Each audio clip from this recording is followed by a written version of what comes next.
नमस्ते दोस्तों, आपका अपने यूट्यूब चैनल एग्जाम रूम में आपका हार्दिक स्वागत है। देखिए दोस्तों, इस वीडियो में हम CCS university MEd first semester में जो आपका क्वेश्चन पेपर था जिसका नाम है psychology of learning and development, question paper को देखने वाले हैं कि उस पेपर में फर्स्ट सेमेस्टर के किस तरह के क्वेश्चन यहाँ पर आए थे। तो चलिए स्टार्ट करते हैं अपने वीडियो और डायरेक्ट चलते हैं हम उस क्वेश्चन पेपर के ऊपर।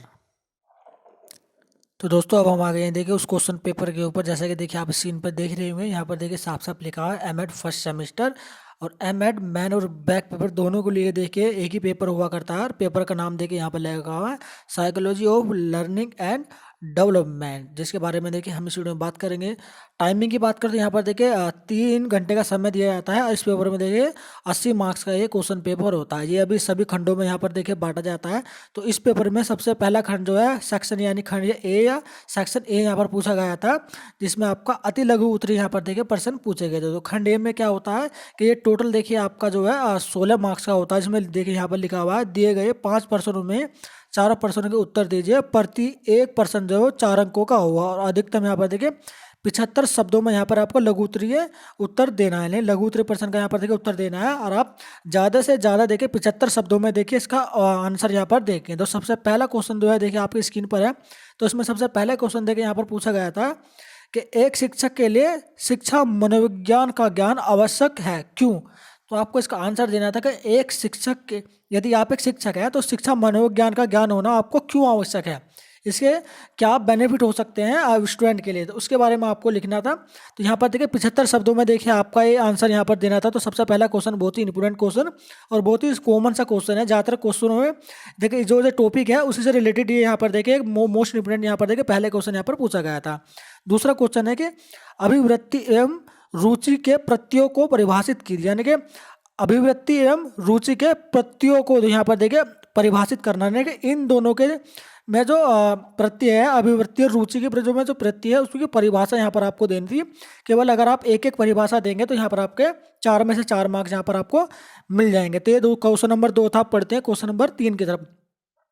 तो क्वेश्चन नंबर 3 यहाँ पर है ब्रूनर द्वारा बताए गए संज्ञानात्मक विकास की अवस्थाओं की व्याख्या कीजिए। यहाँ पर देखिए ब्रूनर द्वारा जो संज्ञानात्मक विकास की जितनी भी अवस्थाएं उन्होंने बताई है उन सभी अवस्थाओं की यहाँ पर देखिए आपको व्याख्या करनी थी, यानी कि जितनी भी ये अवस्थाएं इन्होंने बताई थी उनमें से अगर आप एक एक 2 लाइन की अगर आप व्याख्या कर देते तो यहाँ पर आपको 4 में से 4 नंबर यहाँ पर भी आपको मिल जाएंगे, क्योंकि 75 शब्दों में यहाँ पर देखिए आपको इसका आंसर देना था। क्वेश्चन नंबर 4 की अगर हम बात करें तो क्वेश्चन नंबर 4 देखिए इसमें व्यक्तिगत विभिन्नताओं का शैक्षिक उपयोगिता क्या है, यानी कि व्यक्तिगत विभिन्नताओं का जो है वो शैक्षिक उपयोगिताएं क्या है, वो व्यक्तिगत विभिन्नता की शैक्षिक उपयोगिता यहाँ पर देखिए आपको बतानी है। क्वेश्चन नंबर 5 यहाँ पर देखिए इस सेक्शन 1 का लास्ट क्वेश्चन यहाँ पर पूछा गया था। क्वेश्चन नंबर 5 शिक्षा मनोविज्ञान की प्रकृति की व्याख्या कीजिए। देखिए ये जो क्वेश्चन है बार बार यहाँ पर देखिए रिपीट होता है। शिक्षा मनोविज्ञान की देखिए प्रकृति की व्याख्या यहाँ पर आपको करनी है। तो इस सेक्शन में सेक्शन ए में देखिए 5 क्वेश्चन पूछे गए हैं। 5 में से केवल आपको 4 का ही जवाब देना है।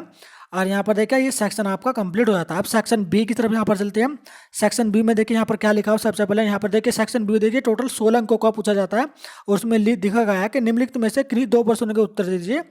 प्रत्येक प्रश्न यहाँ पर देखिए 8 अंक का होगा। और यहाँ पर देखिए आपको जो आंसर देना है ना वो 200 शब्द में देना है इस बार, यानी कि इस सेक्शन से आपको 16 नंबर यहाँ से आपको आपसे मिल जाएंगे। और किन्हीं 2 प्रश्नों के उत्तर यहाँ पर आपको देने हैं। तो सबसे पहला प्रश्न यहाँ पर देखिए हम पढ़ लेते हैं। इसमें लिखा हुआ है शिक्षा मनोविज्ञान की कालानुक्रमिक विधि एवं अनुप्रस्थ काट विधि में अंतर स्पष्ट किए। तो यहाँ पर शिक्षा मनोविज्ञान की जो है कालानुक्रमिक विधि और अनुप्रस्थ विधि में दोनों में देखिए आपको अंतर यहाँ पर आपको बताना है, जिसके लिए आपको यहाँ पर 8 मार्क्स यहाँ पर आपको मिल जाएंगे। तो बहुत ही अच्छा क्वेश्चन था। केवल आपको यहाँ पर देखिए अंतर ही यहाँ पर आपको बताना है, इसके बाद ज़्यादा में इतना डीप मत जाइएगा। इस क्वेश्चन में यहाँ पर साफ साफ लिखा हुआ है कि शिक्षा मनोविज्ञान की कालानुक्रमिक विधि एवं अनुप्रस्थ काट विधि में अंतर स्पष्ट करना है। केवल आपको यहाँ पर देखिए अंतर यहाँ पर आपको बताना है इस क्वेश्चन में। क्वेश्चन नंबर 7 देखिए यहाँ पर लिखा है गिलफोर्ड के बुद्धि के रचनात्मक प्रतिमान की विवेचना कीजिए। यानी गिलफोर्ड के द्वारा जो बुद्धि की जो रचनात्मक प्रतिमान की जो यहाँ पर देखिए आपको केवल विवेचना यहाँ पर आपको करनी है।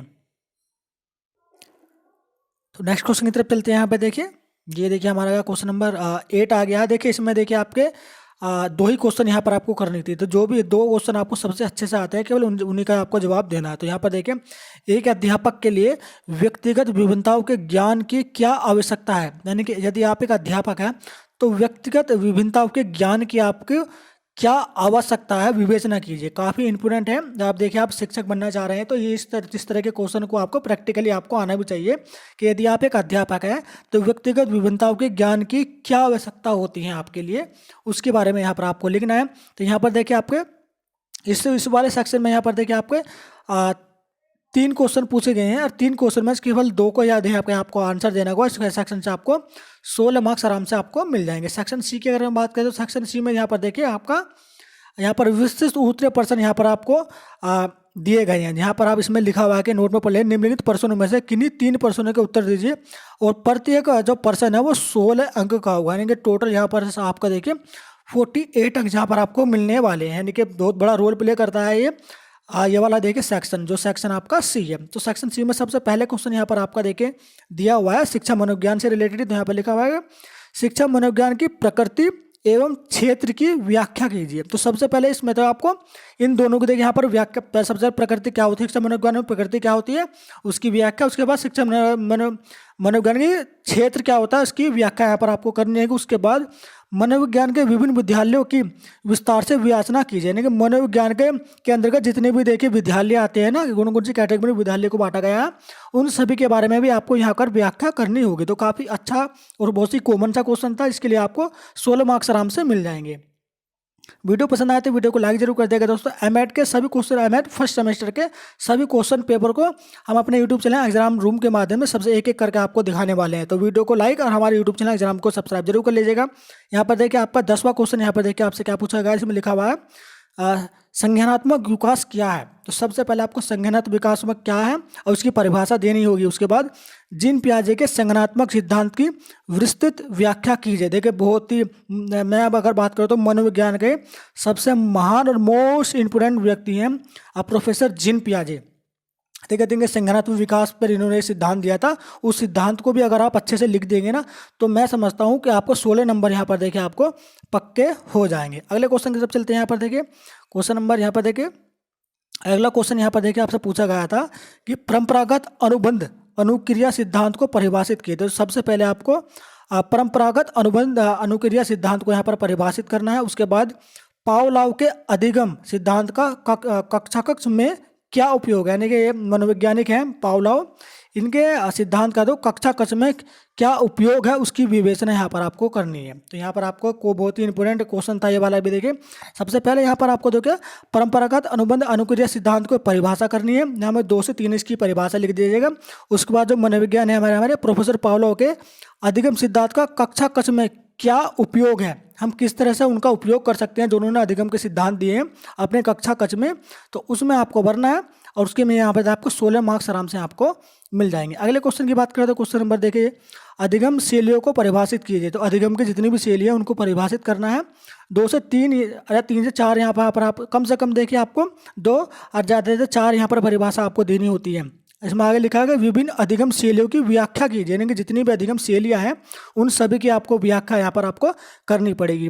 कौन सी अधिगम शैली अधिक प्रभावशाली है, यहाँ पर देखिए इंपोर्टेंट इस क्वेश्चन का जो सार है वो यहाँ पर छुपा हुआ है कि जितने भी आप देखिए अधिगम शैली लिखेंगे उनकी परिभाषा देंगे, उनमें से किसी एक अधिगम शैली के ऊपर आपको विस्तार पूर्वक यहाँ पर व्याख्या करनी पड़ेगी, क्यों अधिगम है और उसकी फिर आपको विवेचना भी यहाँ पर आपको करनी पड़ेगी। तो काफ़ी इंपोर्टेंट क्वेश्चन था। बहुत सी बार ये आपका जब 16 नंबर में आया, कभी कभी इसे शॉर्ट करके 4 नंबर में भी आप देख पूछ लिया जाता है। तो काफ़ी इंपोर्टेंट क्वेश्चन है, इस क्वेश्चन को आप अच्छे से तैयार करके ही जाएगा। अगला क्वेश्चन पढ़ते हैं। यहाँ पर देखिए लिखा है एल्बर्ट बंडूरा के सामाजिक सिद्धांत, यहाँ पे लिखा हुआ कि एल्बर्ट बंडूरा के सामाजिक सांस्कृतिक सिद्धांत की विस्तार व्याख्या कीजिए। काफ़ी इंपोर्टेंट पर्सन है ये भी देखिए हमारे अल्बर्ट बंडूरा के सामाजिक सांस्कृतिक सिद्धांत की विस्तृत व्याख्या कीजिए। इस सिद्धांत का शिक्षा में क्या महत्व है इसके बारे में भी आपको विवेचना यहाँ पर करनी पड़ेगी। तो यहाँ पर देखिए काफ़ी इंपोर्टेंट पर्सन है ये भी मनोविज्ञान के एल्बर्ट बंडूरा के,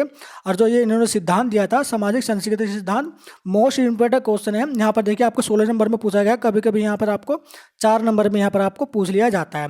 तो इस सिद्धांत की शिक्षा में महत्व क्या है इसके ऊपर आपको विवेचना करनी पड़ेगी, जिसके लिए यहाँ पर आपको देखिए 16 मार्क्स यहाँ पर आपको मिल जाएंगे। तो ये देखिए एमएड फर्स्ट सेमेस्टर का शीर्ष इंस्टीट्यूट का द्वारा एमएड फर्स्ट सेमेस्टर का देखिए क्वेश्चन पेपर है, जिसके बारे में मैंने आपको बताया।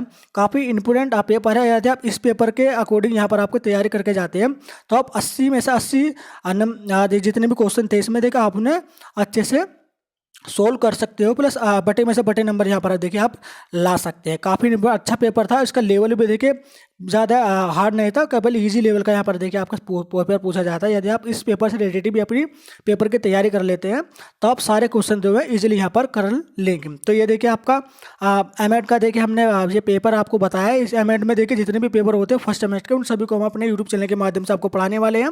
वीडियो अगर पसंद आए और आपको लगता है कि इस पेपर से आपकी थोड़ी सी भी हेल्प हो सकती है तो वीडियो को लाइक तथा हमारे यूट्यूब चैनल एग्जाम को सब्सक्राइब जरूर कर दीजिएगा, क्योंकि एमएड से रिलेटेड पल पल की अपडेट हम अपने यूट्यूब चैनल एग्जाम रूम के माध्यम से सबसे पहले दोस्तों आपके साथ शेयर करते रहते हैं। तो चलिए चलते हैं, जल्दी मिलते हैं अपनी नेक्स्ट वीडियो में इसी तरीके के लेटेस्ट इन्फॉर्मेशन के साथ।